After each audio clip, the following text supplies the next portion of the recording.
वर्षाच्या फिरच्या निधीच्या रकमेत 15,000वरून 30,000 रुपये वाढ करण्यात आली आहे।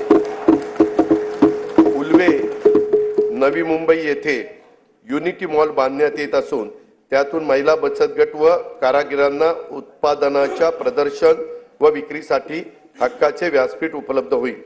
महिला बचत गटांनी उत्पादित केलेल्या वस्तूंना सध्या उमेद मार्ट आणि ई-कॉमर्स ऑनलाईन प्लॅटफॉर्म तसेच प्रदर्शनाच्या माध्यमातून बाजारपेठ उपलब्ध करून दिली जाते।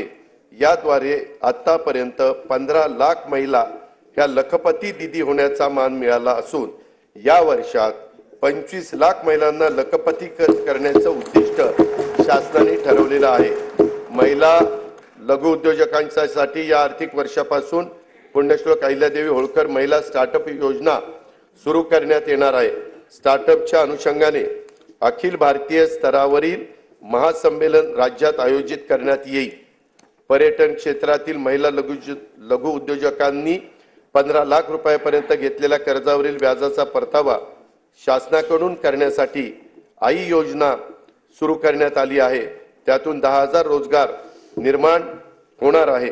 महिला व बालकांविरुद्धच्या अत्याचाराचे खटले देखील चालवण्यासाठी 100 विशेष जलदगती न्यायालयांना आवश्यक तो निधी राज्य शासन उपलब्ध करून देत आहे।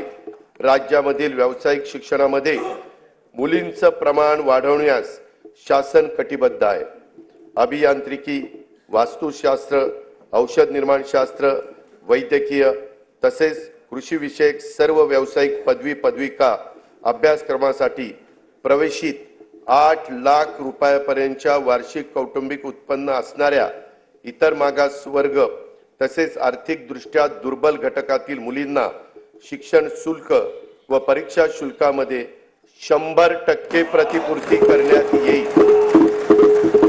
अध्यक्ष महोदय, या निर्णयाचा लाभ सुमारे 2,05,000 मुलींना होणार आहे।